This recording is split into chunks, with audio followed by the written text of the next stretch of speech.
Hey everyone, this is Jody Thomas and welcome to the Dance of Surrender, where we're going to be talking about how to turn off your monkey mind, get more done, and flow effortlessly into your zone. I'm so excited to have today's guest here today. So I met Megha, also known as Nancy Buttenheim. She was actually my one of the directors of the program when I did my yoga teacher training. So I'm incredibly excited to be able to chat with her again today, and we've stayed in touch quite a bit since then because I loved her yoga dance as well and how she created the fusion there. So just to give you a little bit of a background about Megha, she is the founding director of Let Your Yoga Dance and a 30-year teacher trainer at Kripalu Center. She's also a lifelong singer, dancer, and actor, and her mission is to share Let Your Yoga Dance throughout the world so that all beings can improve the health of their body, brain, heart, and soul. She created the transformational program Let Your Yoga Dance Teacher Training and has trained over 1,000 people in the practice. Megha's passion is to bring the dance of yoga to everyone, including special populations who feel marginalized due to age, Parkinson's, Alzheimer's, MS, grief, overcoming surgeries, and the effects of chemotherapy. And to that end, Megha directs Let Your Yoga Dance teacher training for special populations, both locally, nationally, and internationally, teaching frequently with the National Parkinson's Foundation. Megha is also a proud faculty member with the Whole Being Institute under the aegis of Dr. Tal Ben Shahar and his certification in positive psychology. Her other programs include Grace in Motion, Wild and Wise Women, Let Your Yoga Dance Festival, Introduction to Yoga and Meditation, Power and Grace, Yoga, Mudra, and Meditation and Me. And she also has several instructional CDs and DVDs on yoga and meditation. And just to tell you a little known tidbit about Megha, she's a swimmer, and whenever she finishes doing laps in whatever pool she's in, she always saves time to do something she calls water dancing. So she's never taken water ballet, but she says that she pretends to know how, and she just kind of leaps around like a dolphin and plays and zips around in the water, and I actually do that as well. I think that it's so much fun. It's so freeing. I mean, it's kind of like yoga dance, but just in another medium. So I'm so happy to have you here, Megha, and I love that your secret to surrender is also very, very similar to mine. That is so funny. I forgot I had written that. It's funny to hear that over the phone. I love it. All right. So let's start by, why don't you tell me what surrender means to you? Oh, wow. Surrender to me means letting go and letting grace happen. And by grace, I mean divine, unmerited benediction. I didn't figure that out. I looked it up in the dictionary years ago when I realized that grace was my path. In other words, with surrender, it's not about pushing or struggling, striving for flow. It's just allowing. And you will know from your yoga teacher training, I think of surrender as breathing, relaxing, feeling, watching, and allowing. And it means something different, I think, to different people. I come from, well, sometimes when I think of surrender, I think of the Wizard of Oz, surrender, Dorothy. I don't think of it as a white flag. I come obviously from the yogic and positive psychology perspective. And I lived at Kripalu when it was an ashram for 12 years. So I was steeped in the surrender of selfless service, karma yoga. And in my previous life as an actor dancer, I used to ask, what can you do for me? That was kind of a common question. But in the ashram, that question got flipped upside down and became instead a path of surrender. What can I do for you? And to me, that was really a radical experiment in living. And, we were really truly working and surrendering to love and serve others. And I think it taught me a lot about really just giving for giving's sake and not necessarily for a paycheck. And last week I was thinking about this as, I was prepping for this talk because my brother asked me to help him put his garden to bed for the winter. And we worked really hard and long, and I had a great time. But at the end he said, wow, you were so great. You were so focused. I can't believe how much got done. And I thought, wow, I was in flow. And I was, I was just surrendered to the task. I was just doing the work. But I think, I got some training in it for over a decade, and I think I just keep, learning and receiving that gift. I hope this makes sense. That's sort of where I was going with surrender. No, it absolutely makes sense, and I like that you tie in the fact of this giving, because I think in flow, a lot of people describe flow as losing a sense of self. And so when you lose a sense of self, you feel this kind of universal connection. And so if you, perhaps maybe if you give, it maybe is like goes both ways. Like if you give more, you're able to get into flow more easily because you already have a very strong conception of this connection with other people, and vice versa as well. I mean, if you are getting into flow more often in whatever you're doing, extreme sports or yoga or dance, you maybe are more able to give of yourself after that because you also feel that kind of universal connection. Oh, that's beautiful. I was, looking at these two definitions, and with flow, it's funny, I didn't think of giving as much. It's true, though. What you just said is so accurate. I was thinking more in terms of being present and being absorbed in the present while being at my best.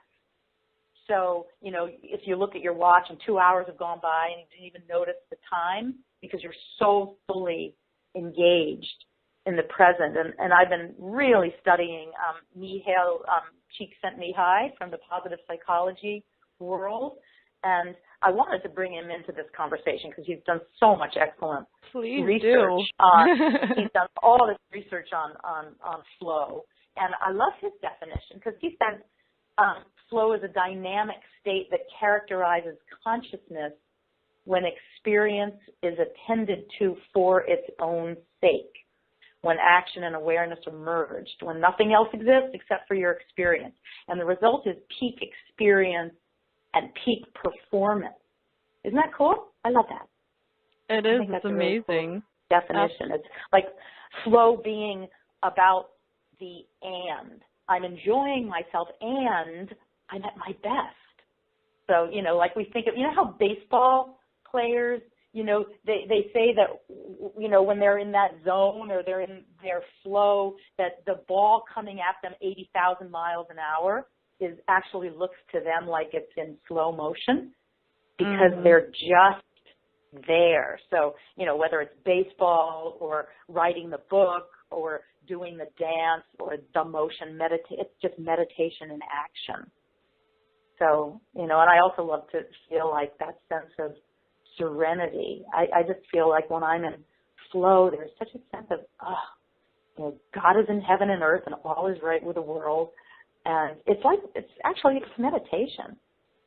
So I do have a good, would you like an example of a flow and surrender merge? Absolutely, please. I hope that I can say this over the phone. I hope I can say this over the phone. It's a little tricky. I tried to say this once to the founder of positive psychology, Dr. Martin Seligman, and he was a little confused. I don't think he got it. So I'm going to try to be as coherent and cogent as I can. But for me, this is where flow and surrender really come together. So I've created this. I think you might have done it, Jody. I think we might have done it in yoga teacher training. It's my signature movement piece, which I feel really does bring people into flow and surrender. It's called the Grace Garden. Oh, yes, of course. Yes. Okay, so let's see if we can make this clear. So half the group becomes hearts and half the group becomes souls. And so each group takes turns coming into the center of the garden and moving into a yoga sculpture. The hearts come in and they create their individual pose. And then the souls enter and they apply loving touch to at least 2 hearts, as those hearts are holding their pose. And then the roles are reversed. The hearts go away and then come back in and touch the soul. And it becomes this beautiful, moving meditation through a self-created garden of grace. And the questions the hearts and souls are told to ask is, when they're looking for someone to touch, where am I needed? How can I serve? And I think it's pretty easy to get into a flow state in the grace garden. It seems to be easy to surrender to the moment, and you might be putting yourself in a very awkward pose, but then all of a sudden this touch of grace comes in, and it's a movement experience offering people the gift of flow in a surrendered state while simultaneously giving and receiving. Does that sound accurate to you? Absolutely. From your memory of it? I do. I hope I to remember. newcomers it works. Yeah. I remember my partner when we did that experience, actually, and I think everybody was kind of in a very enraptured state because we did it in silence, and so we were all just, it was almost like a communication between all of us. There were around 60 people in our yoga teacher training, and it was like this voiceless communication of just, moving with almost the whole group. And you're right, it was very much a surrender thing. Yeah, and the flow as well. So that was just a little an example, I think, of just one way of finding it. Absolutely. Yeah. So for you, how do you, speaking of finding this, how do you find in your own life this balance between doing and being? It's really interesting, Jody, because this has been so much fun and so interesting for me to prep for this talk, because the work that I do, Let Your Yoga Dance, I mean, that's my life, and it's my business, it's my school, it's my Dharma path, it's this big mishmash of everything important in my world. So I'm lucky on the one hand, because for me, doing, being, and working sometimes becomes the other. And I'll show you an example of what I mean. For example, did you get to see the blood moon? I mean, that blood moon. Oh, yeah. Heavens. So many of us, I hope everybody on this call saw the blood moon. So I did too. And meanwhile, I was listening on my iPhone to just some songs on it, and James Taylor pops up with a song I'd never really heard. I can't believe it. Walk Down That Lonesome Road, and in it, he's singing about the moon. So I went running outside onto my deck, and here's this blood moon. I mean, it's getting redder and redder. It's just so amazing. So I start dancing as I'm hearing him sing about the moon, under the moon, and I'm watching it turn red, and I thought, I had to play the song again and again and again. And by after about, 25, 30 minutes, I had choreographed a dance prayer. And a dance prayer is part of the work I do in Let Your Yoga Dance, because my practice is all about the chakras and bringing these energy centers into the body through an hour-long experience of Let Your Yoga Dance. So in the 6th chakra, that's called dance prayer. So I was dancing under the moon to this beautiful song, and I realized that was going to be the dance prayer I was going to do the next day in my workshop, in my retreat. And so I love it, because I was totally playing. I was in the spiritual moment, but it also became work. So that was really great.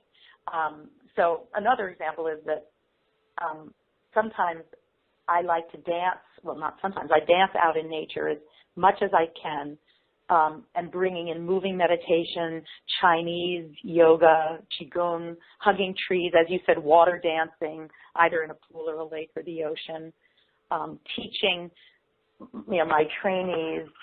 Whenever I can do that, I'm in flow. So that's really lucky. But the balance, and I'm going to tell you, for me, the balance I'm looking for and still struggling with is figuring out marketing and being on the computer and answering my hundreds of emails every day, where it's not so easy to be in flow. Because to me, that isn't what I say. Should not be my day job, but guess what? It is my day job.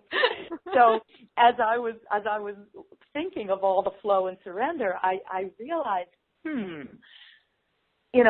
I have to figure out, that's my job, to figure out how to get into flow in areas that don't light me up as much. And I was thinking about how last week I did at Kripalu Center, I did a Yama Niyama workshop, which I did for you in your teacher training. Mm-hmm. Now, it was easy, it was breathing, it was jumping off a log. I'm in great flow when I do that Yama Niyama workshop. But once upon a time, 30 years ago, when I was learning the Yamas and Niyamas, it was challenging.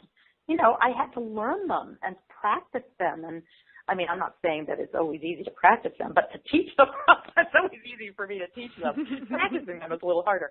But all I'm trying to say is that I want to, with my, working with marketing and answering my umpteen million emails, and also just learning more and more about positive psychology.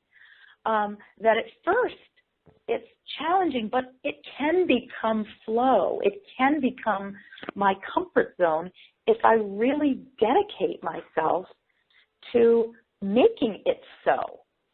So there's a little bit of will, like, okay, some of the stuff that I do is easy to be flowing, but the stuff that isn't easy, what can I do to create a flow state for something that isn't as simple? Is that making any sense?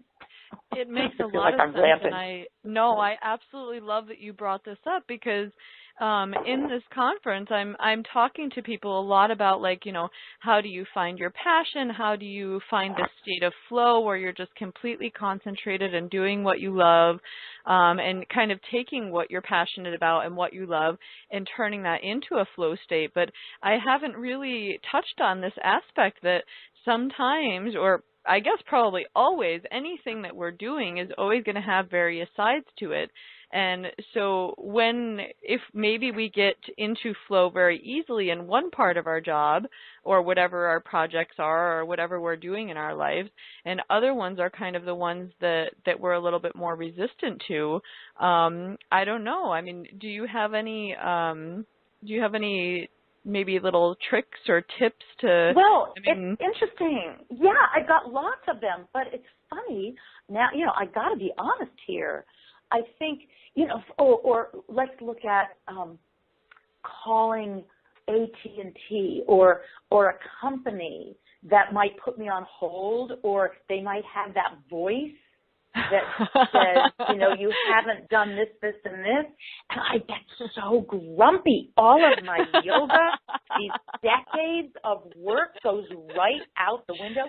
You and I share a friend. You and I share Ari, our beloved friend Ari, who is a god. I mean, he looks like an Aztec god. And he sits here with me, helping me with the computer, and I am having conniption fits, while he, meanwhile, is as cool as a cucumber. And I go, who is the yogi here anyway? You are. I'm going crazy. So as I was working on this, I thought, I want to bring all of the ease of where I can go into flow. I can go into flow. Every time I teach, I'm in flow. All those examples I gave you, I'm in flow. But how can I, be on those calls that are so challenging, and the computer when it decides to go nuts?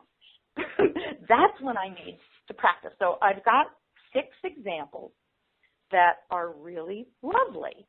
And I'm telling you, I need to work on them myself when it comes to the difficult times, okay? So I'll just share these with you and see how they show up. Yeah. Okay.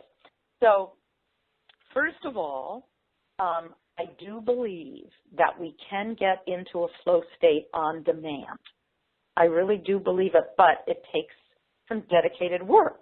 And as I have fessed up, very honestly and authentically, I tend to forget to do it when it comes to the really uncomfortable, things that I feel like, that's not what my job should be. Well, welcome to your job.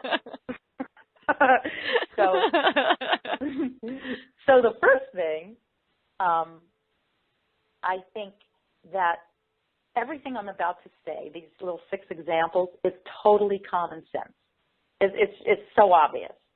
But Tal Ben-Shahar, who is our illustrious leader of the certification in positive psychology, and just an incredible mensch, amazing dude. And he is a Let Your Yoga Dance connoisseur, and he's taken my training as well. So he loves to be in his body and to let his yoga dance. But what he says all the time is, yeah, it might be common sense, but common sense is not so common.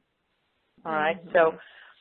So I think first and foremost, intention and dedication to getting to that flow state is key. And that's number one. We've got to pay attention and create time for entering flow.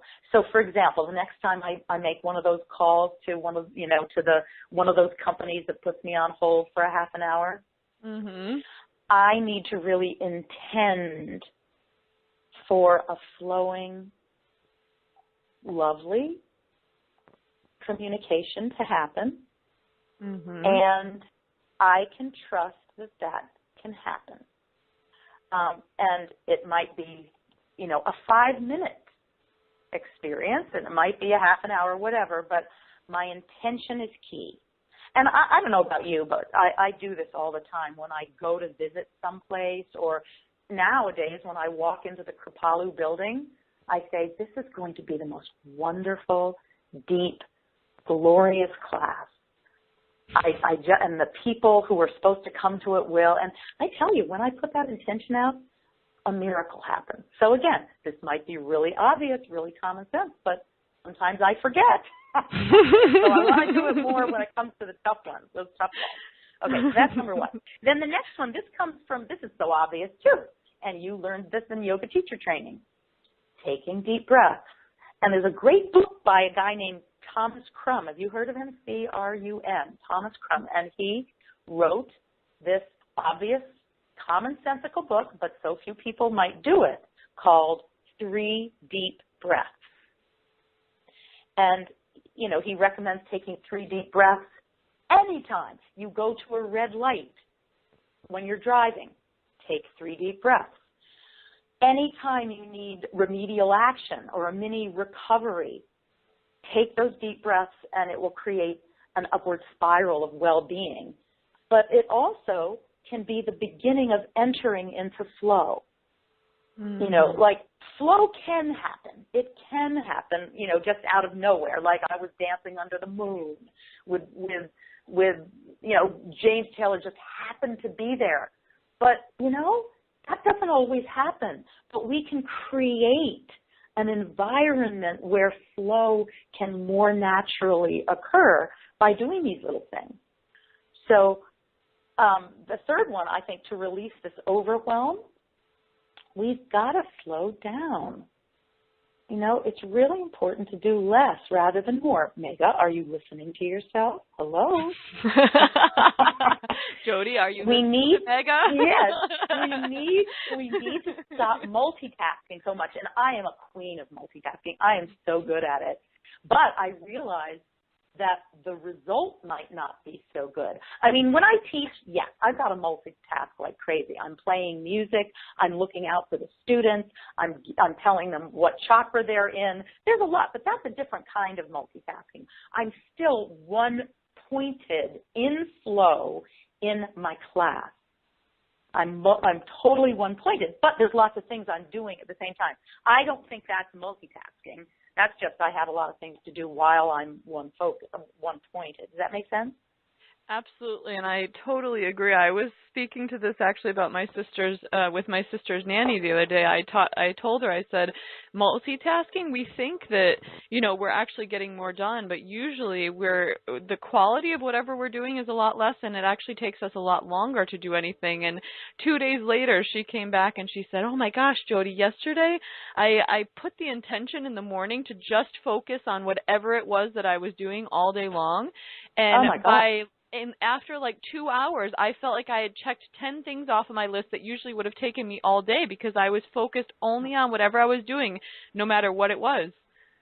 That is so cool. She was totally in flow. Yeah. Right? So if we put that intention out, our mind, I think, is like a little puppy dog, and it will follow. It follows what it's being told to do, and we keep going, stay, and when we're meditating, come on, little puppy mind, stay put, and then all of a sudden it's gone away. But we invite it back.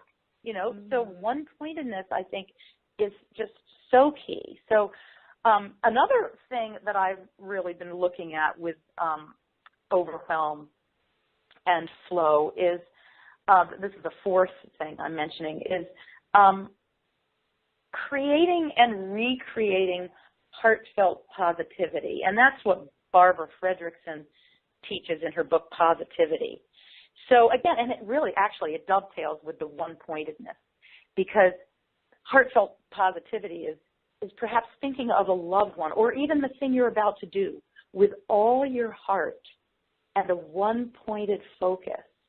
And that's what she calls heartfelt positivity. And also, and that ties into gratitude. And Sonia Lubomirsky, in her book, The How of Happiness, shares research on gratitude and the practice of writing in a journal, which I've done for decades. I've probably written a gratitude journal for the last, 25 years, or speaking gratitude to another, or even counting your blessings and just savoring and appreciating your life as it happens and being thankful for everything, even the things that aren't so great. Learning to be thankful for what isn't so wonderful, even just the wonder of being alive. So I think that is a wonderful way to get off of overwhelm, because when I start thinking about what I'm grateful for, things slow down. It makes me breathe, and it makes me even turn the corners of my mouth up. And in fact, that's a whole other thing, taking your finger between your mouth, biting on your index finger, point it sideways, and it makes you smile. Try it. On my or index finger. Uh-huh. Yeah, or you can take your pen and just put it between your teeth, and it makes you smile. It does. I know. That's a really good, silly, fun way to get off the overwhelm, because if the corners of the mouth are up, we're using a lot less muscles, and it's like fake it till you make it. Oh, maybe life isn't so quite overwhelming as I'm making it be in this moment. So I can. Okay, I want everybody to stop and do that right now. While you're listening to us, stop and just bite your finger. Or very softly, or just your pen. And this is like a dare to not laugh type of thing. Right. It's an intervention. It's a positive psychology intervention.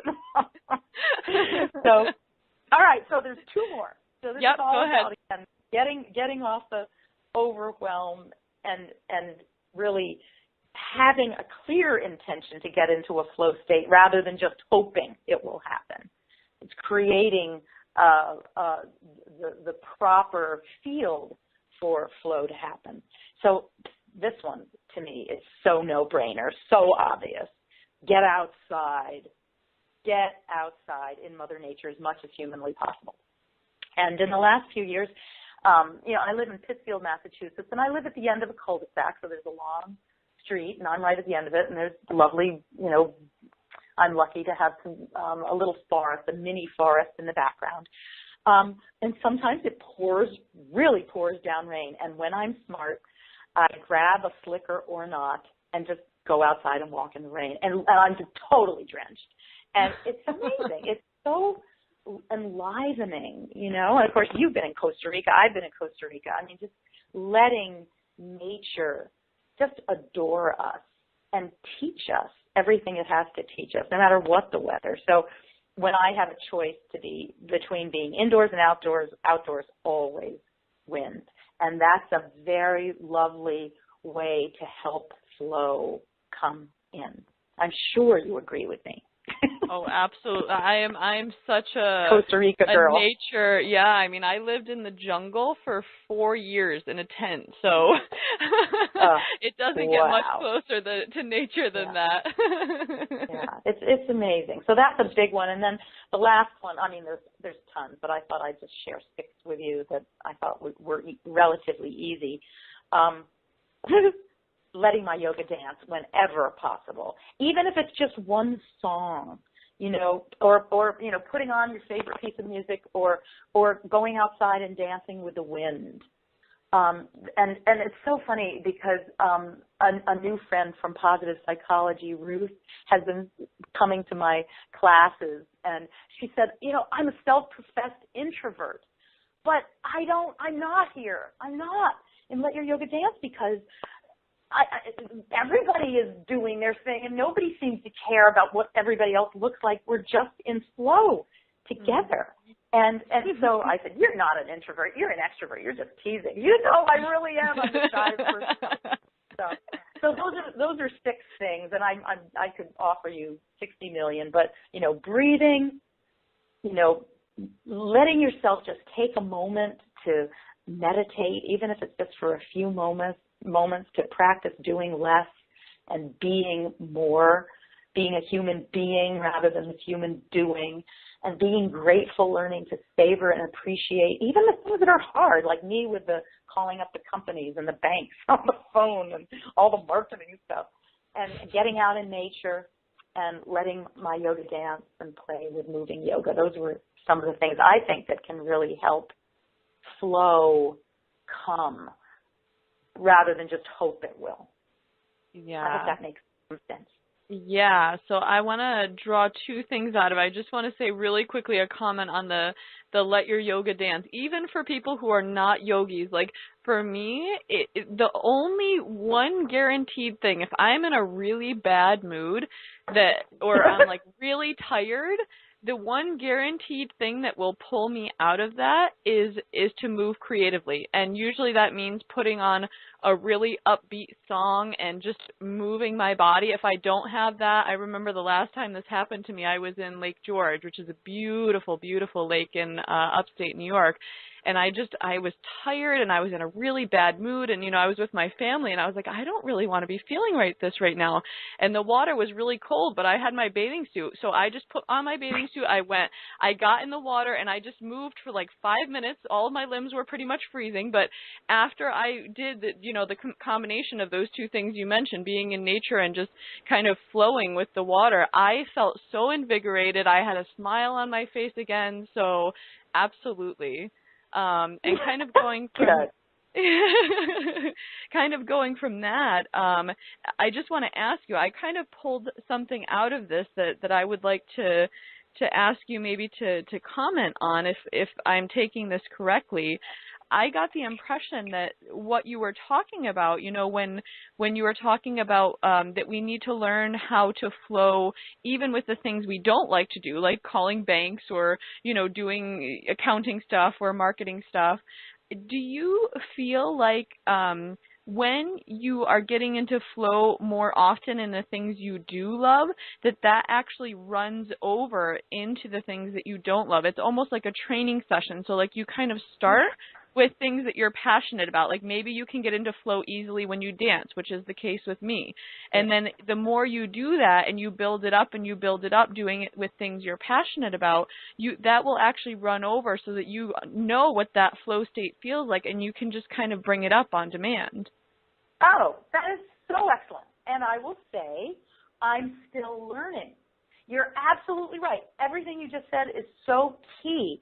And, you know, one of the teaching tenets in positive psychology is when we appreciate the good appreciates.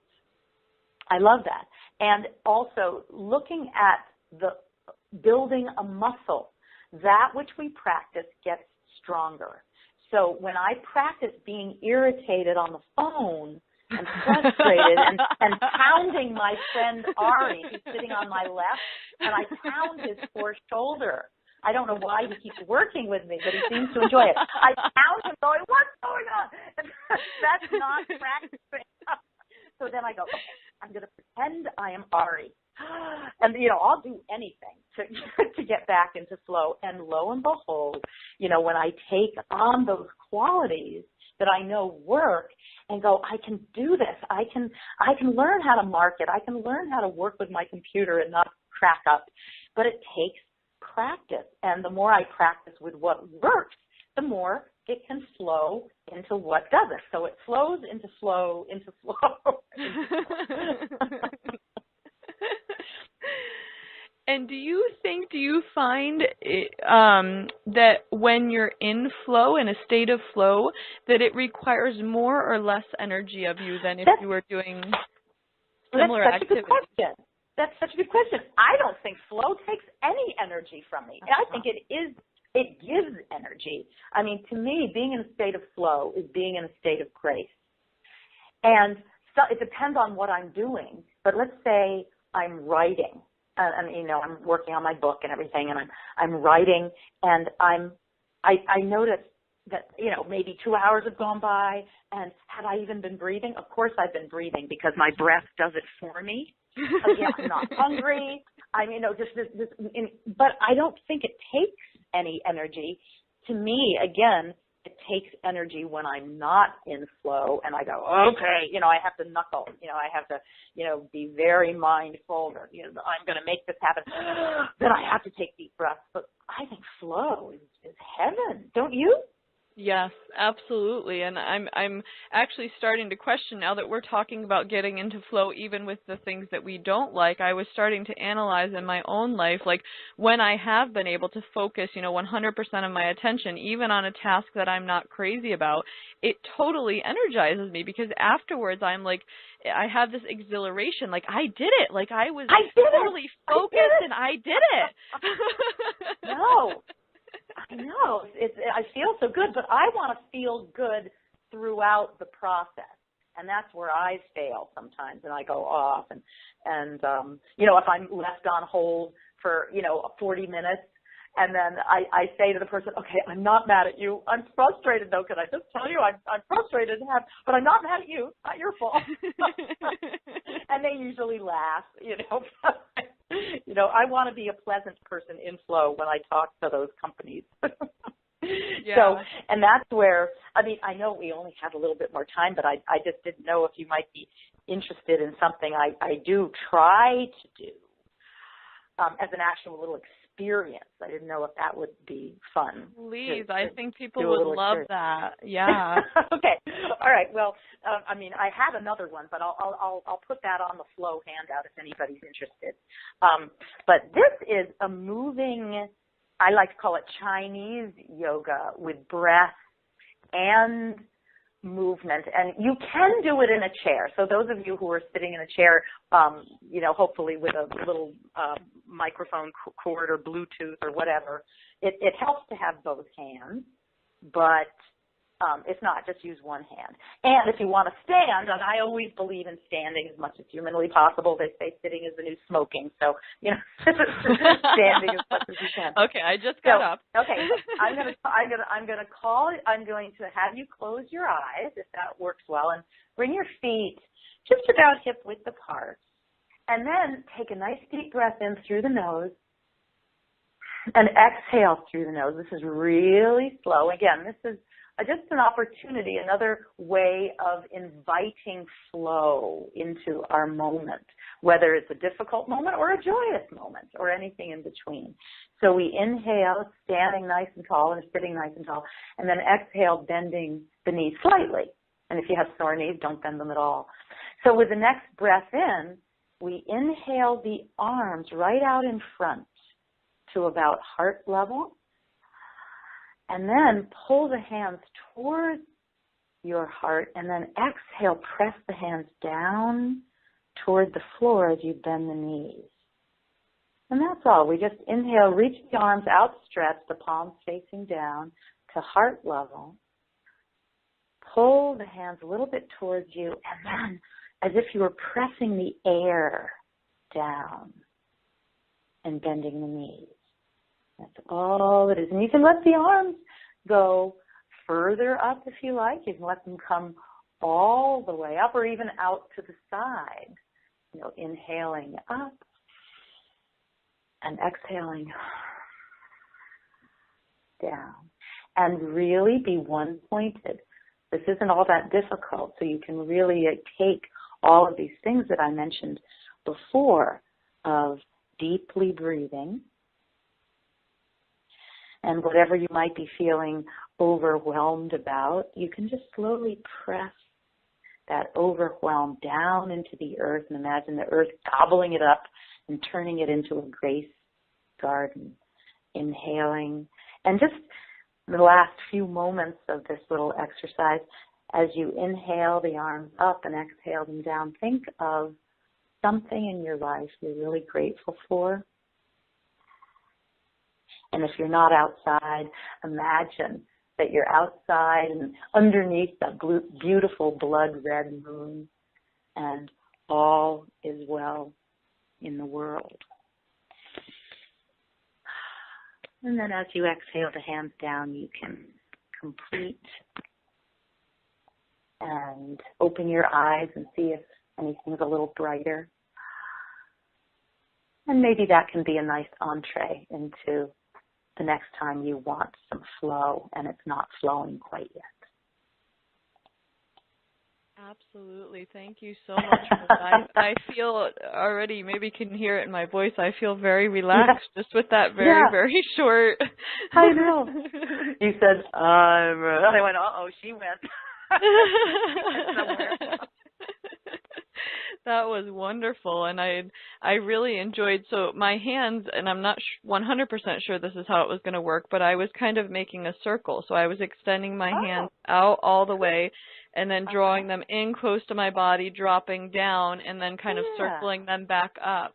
So that created so like cool. a nice, it felt really amazing. I'm going to take that, Jody.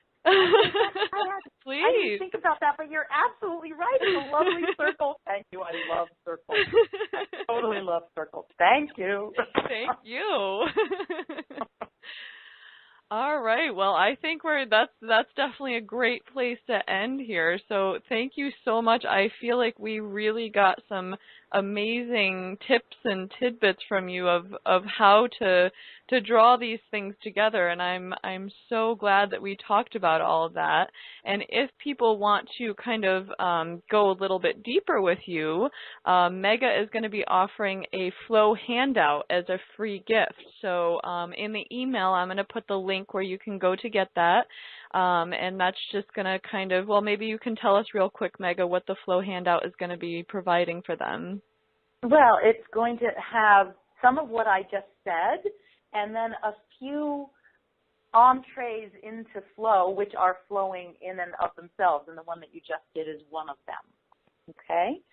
And, you can just, my website is letyouryogadance.com, and you'll be able to, check in there, and then I'll send it to you. Yes, absolutely. And I absolutely encourage everyone who's listening, if you've never done yoga dance before, look it up. And I mean, the first time I went to a yoga dance class when I was doing my yoga teacher training in Kripalu, I walked out and I looked to the girl next to me and I said, this could revolutionize the world. Well, that's what I've been working on, making it happen. And don't forget the let and the your. Let your yoga dance. Let your those yoga words dance. are important. Yes. They're flowing words. So, all right. Thank you, Jody. This is so much fun. Oh, thank you so much for I joining. really learned a lot. Oh, I really me learned too. a lot myself. All right. I will talk to you soon. Thank you. Okay. Bye. Bye.